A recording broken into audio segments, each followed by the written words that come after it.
ये microspore mother cell है। इसमें meiosis first then meiosis second होता है। तो ये एक हैप्लोइड न्यूक्लियस है। इस हैप्लोइड न्यूक्लियस में आप देखिए मियोसिस फर्स्ट हुआ, देन मियोसिस सेकंड हुआ, तो टोटल 4 हैप्लोइड न्यूक्लियस का यहाँ पर फॉर्मेशन हो गया।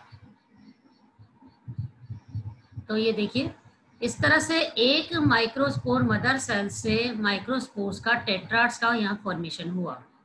तो माइक्रोस्पोर मदर सेल से माइक्रोस्पोर्स के फॉर्मेशन के प्रोसेस को माइक्रोस्पोरोजेनेसिस कहते हैं। ये माइक्रोस्पोर जो है, ये देखिए अब रिलीज्ड माइक्रोस्पोर, ये बाहर रिलीज हो गया है। रिलीज होने के बाद अब इसमें क्या होगा, जर्मिनेशन स्टार्ट होता है। और ये माइक्रोस्पोर में देखिए आउटर वॉल होती है, ये बाहर की तरफ ये थिक होती है, इसको हम एक्साइन कहते हैं। और ये बीच बीच में आप देख रहे हैं कुछ कुछ जगह पर ये थिन है। यहाँ पर ये जर्म पोर होते हैं, जब भी जर्मिनेशन होगा तो इस पॉइंट से यहाँ पर पोलन ट्यूब ग्रो करेगी। तो ये एक्साइन होती है और अंदर वाली जो होती है इंटाइन होती है। और ये वाला जो पोर्शन है यहाँ पर ये स्प्लिट हो जाती है थोड़ी सी, ये वॉल एक्साइन वॉल, और यहाँ पर ये थिन हो जाती है। तो जब भी इस माइक्रोस्पोर का जर्मिनेशन होगा तो ये यहाँ से एक पोलन ट्यूब ग्रो करेगी। अब क्या होता है, ये जो माइक्रोस्पोर है, अब ये माइक्रोस्पोर मेल गेमेटोफाइट का फॉर्मेशन करेगा। तो माइक्रोस्पोर का जो न्यूक्लियस है, देखिए इसमें माइटोसिस फर्स्ट डिवीजन हुआ तो 2 सेल बनी, एक तो बना वेजिटेटिव न्यूक्लियस, दूसरा बना जनरेटिव सेल।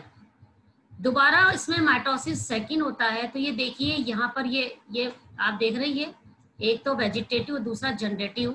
तो ये जनरेटिव वाला जो है ये 2 क्या बना लेता है, स्पर्म सेल बना लेता है। ये 3 सेल स्टेज वाला जो ये सेल है, इसको हम मेल गेमेटोफाइट कहते हैं। तो यहाँ पर मेल गेमेटोफाइट एंजियोस्पर्म में आप देखें काफी प्रिमिटिव होता है ये, मतलब वेल डेवलप्ड नहीं है, ओनली 3 सेल स्टेज इसके अंदर पाई जाती है।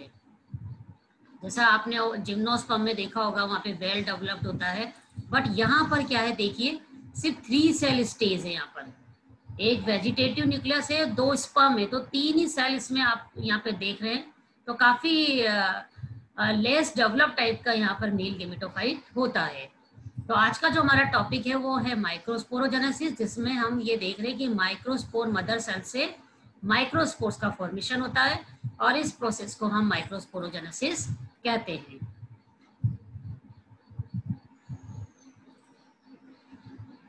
During the development of microsporangium, the anther is seen at first a homogeneous mass of meristematic cells.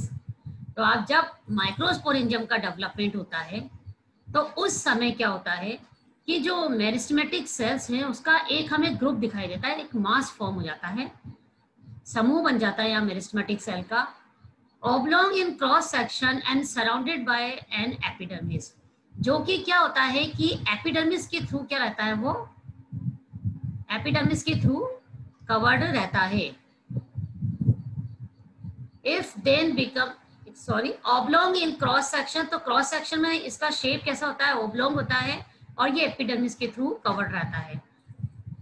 It then become more और लेस 4 लॉब्ड, और थोड़ी देर बाद क्या होता है, ये 4 लॉब्ड स्ट्रक्चर में कन्वर्ट हो जाता है। तो स्टार्टिंग में तो क्या होता है, सिर्फ और सिर्फ ये एक मेरिस्टेमेटिक सेल्स का ग्रुप होता है ये, और इसका शेप कैसा होता है, शुरू में ओब्लोंग होता है और एपिडर्मिस से कवर्ड रहता है। धीरे धीरे ये क्या होता है, 4 लॉब्ड हो जाता है structure, and 4 longitudinal rows of archesporial cells are differentiated. अब हर 4 लॉब में क्या होगा, 4 रोज यहाँ पर क्या हो जाती है, आर्किस्पोरियल सेल्स की डिफरेंशिएटेड हो जाती है। The archesporial cells are marked off from the surrounding cells by their more deeply stained cytoplasm and conspicuous nuclei। तो जो ये आर्किस्पोरियल सेल्स होती हैं, जो अपने उनके आसपास की जितनी भी सेल होती है उसके कंपेयर में एक तो ये डीपली स्टेन होती है, मतलब इसका कलर भी डार्क होगा और साइटोप्लाज्म जो होगा कैसा होगा, डीपली स्टेन्ड होगा, और इसमें न्यूक्लियस काफी क्लियर होता है। तो आर्किस्पोरियल सेल को आप दूसरी सेल से इजीली आइडेंटिफाई कर सकते हैं। क्यों कर सकते हैं, क्योंकि ये आर्किस्पोरियल सेल और सेल से जो इसके आसपास की सेल उससे एक तो डीपली स्टेन्ड होती है और न्यूक्लियस काफी क्लियर होता है इसका, इसलिए आर्किस्पोरियल सेल को आप दूसरी सराउंडिंग सेल से इजीली आप आइडेंटिफाई कर सकते हैं। Archesporial cells now cut off a primary parietal cells towards the epidermis and primary sporogenous cells on the inner side. अब आर्किस्पोरियल सेल में क्या होता है, देखिए डिवीजन होता है। तो पहले क्या बनता है, प्राइमरी पैराइटल लेयर बनती है बाहर की तरफ, और अंदर की तरफ क्या बनती है, प्राइमरी स्पोरोजेनस सेल्स। तो जब भी आर्किस्पोरियल सेल्स में डिवीजन होगा तो बाहर की तरफ बनेगी प्राइमरी पैराइटल सेल, और अंदर की तरफ क्या बनती है, primary sporogenous cells. The parietal cell now divides by periclinal and anticlinal walls, giving rise to several layers of cells forming the wall of the anther, while the sporogenous cells usually divide a few times, giving rise to a number of microspore or pollen mother cell. तो parietal layer जो होती है इसमें क्या होता है, periclinal और एंटीक्लाइनल division होता है। पेरिक्लाइनल डिवीजन हमेशा पेरिफी की तरफ होता है ऐसे, और यूं पेरिफी की तरफ ऐसे पेरिक्लाइनल डिवीजन होगा, और एंटीक्लाइनल डिवीजन ये ऐसे होता है। तो वॉल का फॉर्मेशन इसके चारों तरफ हो जाता है। तो जब भी आर्किस्पोरियल सेल में पेरिक्लाइनल और एंटीक्लाइनल डिवीजन होगा तो हमेशा वॉल का फॉर्मेशन होगा।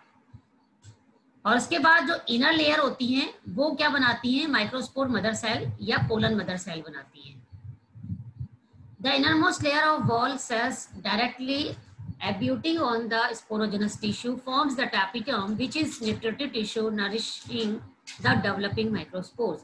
तो देखिए जब ये पेरिक्लाइनल डिवीजन हुआ तो यहाँ पे वॉल का फॉर्मेशन होता है, और इसकी जो इनरमोस्ट लेयर होती है, तो जो स्पोरोजेनस टिश्यू की अब जो इनरमोस्ट लेयर होगी वो टैपिटम वर्क बनाती है। और टैपिटम का फंक्शन क्या है, यहाँ पर जो माइक्रोस्पोर डेवलपिंग जो माइक्रोस्पोर्स है उसको नरिशमेंट प्रोवाइड करना, उसको क्या करना, उसको न्यूट्रिशन प्रोवाइड करना। तो ये इसका मेन काम होता है।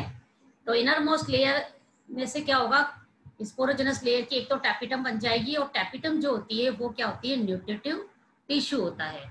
जो भी डेवलपिंग माइक्रोस्पोर्स है उसको ये न्यूट्रिशन प्रोवाइड करता है। Between the tapetum and the endothecium, there are 1 to 3 middle layers of cells. तो देखिए टैपिटम और जो एंडोथीसियम लेयर होती है उनके बीच में क्या होता है, क्या होती है, मिडल लेयर्स होती हैं, उनके बीच में मिडल लेयर्स प्रेजेंट होती हैं। तो टैपिटम लेयर और एंडोथीसियम के बीच में मिडल लेयर प्रेजेंट होती है। The middle layers and the tapetum are usually crushed by the time actual meiosis occur in the sporogenous cells. जैसे ही क्या होता है, स्पोरोजेनेसिस में मियोसिस स्टार्ट होता है, उस समय क्या होता है, मिडल लेयर और टैपिटम सेल्स जो होती है वो क्रश हो जाती हैं और चपटी हो जाती है, फ्लैट हो जाती है। क्रश होके कैसी हो जाती है, फ्लैट हो जाती है। तो जैसे ही मियोसिस स्टार्ट हुआ, जैसे फर्स्ट एंड सेकेंड, तो उस टाइम क्या होगा, टैपिटम और मिडल लेयर जो होंगी वो क्रश हो जाती है।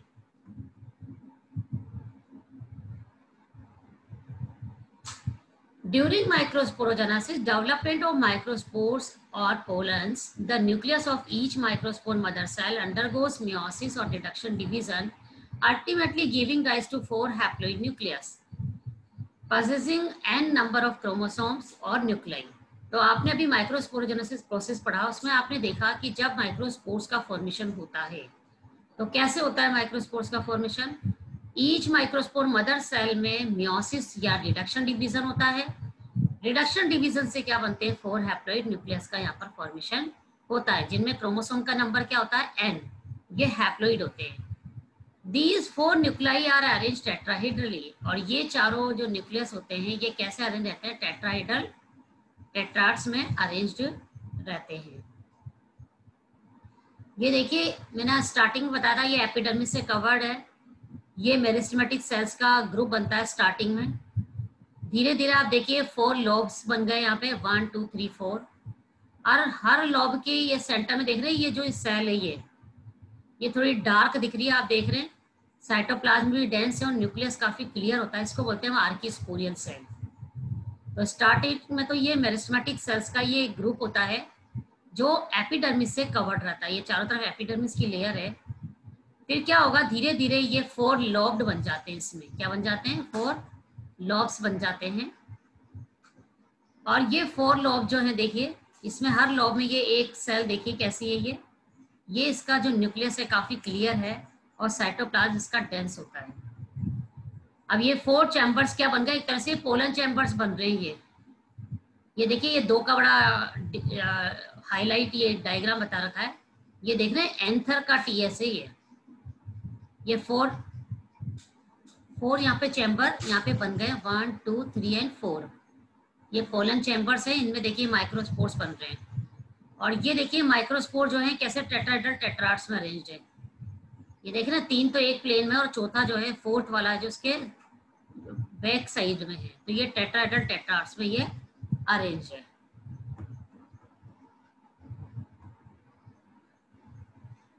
The tapetal cells often become multinucleate and play a great part in the nutrition of the pollen cell. तो देखिए यहाँ पे टेपिटम सेल्स जो होती हैं वो क्या करती हैं, न्यूट्रिशन में हेल्प करती हैं। तो इसलिए टेपिटम की सेल्स जो है वो मल्टीन्यूक्लिएटेड हो जाती है और मल्टीन्यूक्लिएटेड होकर ये क्या करती है, पोलन्स के न्यूट्रिशन में बहुत इंपॉर्टेंट रोल प्ले करती है। तो ये इंपॉर्टेंट रोल प्ले करती है। Sometimes they develop a plasmodium after disintegration and play a part in the development of the exine of the pollen. और कभी-कभी क्या होती है कि पोलन का जो एक्साइन है इसके डेवलपमेंट के समय क्या होता है कि ये डिसइंटीग्रेट हो जाती है और डिसइंटीग्रेट होकर प्लाज्मोडियम का फॉर्मेशन करती है। कौन करती है? Tapetum cells. Even a part of sporogenous tissue may break down and serve for nutrition instead of developing spores.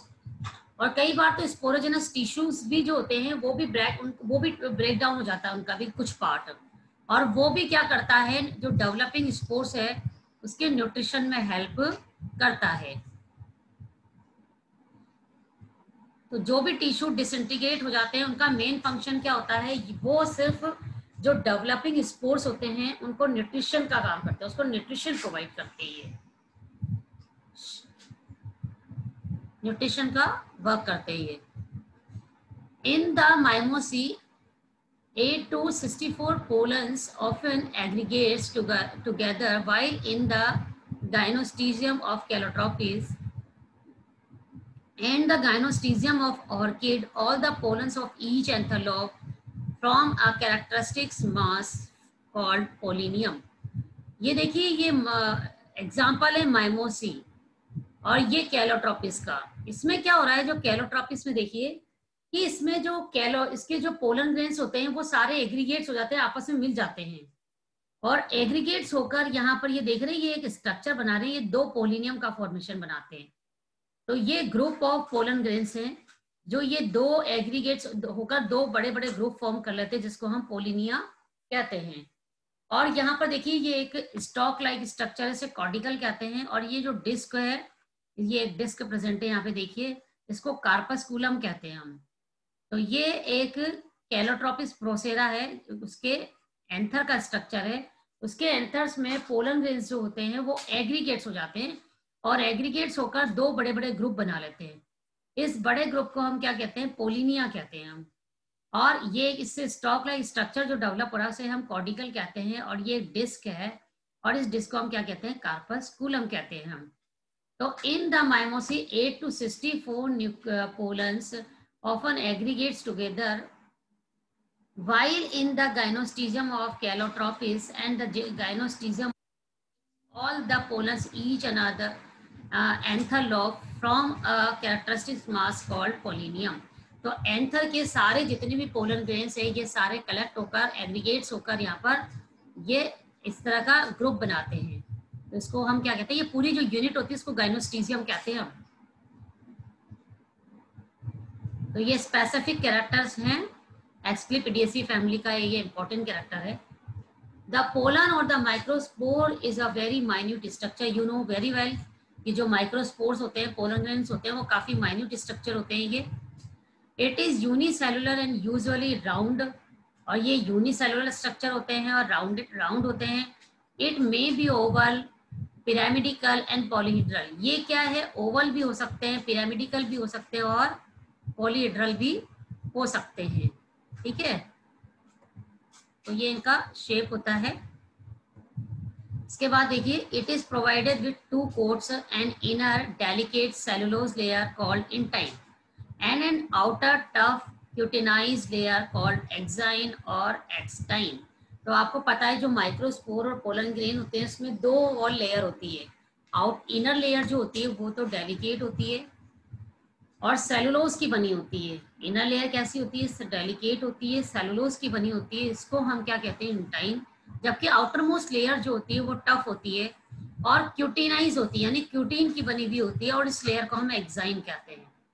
तो इस तरह से जो पोलन ग्रेन्स है उसमें दो लेयर होती है, दो कोट होते हैं, आउटर और inner. Axine is often sculptured or provided with spines, warts, etc. Occasionally it is smooth. तो एक्साइन में क्या होता है, कुछ कुछ जगह पर आपने देखा था वहां पे स्कल्पचर्ड हो जाती है, यानी उस पर स्पाइंस का फॉर्मेशन हो जाता है कुछ स्पीसीज में, और कुछ स्पीसीज ऐसी होती है इसमें ये स्मूथ भी होती है। The exine may have a waxy coating to render the pollen more or less waterproof. तो एक्साइन में जो वैक्स की कोटिंग होती है वो इसको क्या करती है, मोर और लेस वाटर से क्या करती है, प्रोटेक्ट करती है। Very often there are some definitely thinner circular spots और slits in the exine called germ pores और स्लिट।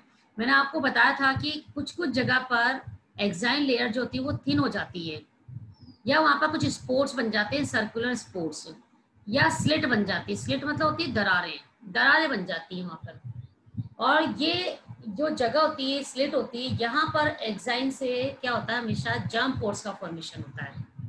तो जब भी जर्मिनेशन होगा तो ये जर्म पोर जो है यहीं से जर्म ट्यूब अराइज होती है। These weak spores are utilized during the germination of the pollen। जैसे मैंने बताया कि जो ये वीक स्पोर्ट होता है, ये जो जगह है यहाँ पे क्या होता है कि जर्मिनेशन के समय पोलन का जब भी जर्मिनेशन होता है तो इसका यूटिलाइजेशन होता है। इसी पॉइंट पर क्या होगा, हमेशा यहाँ पर जर्मिनेशन स्टार्ट होगा।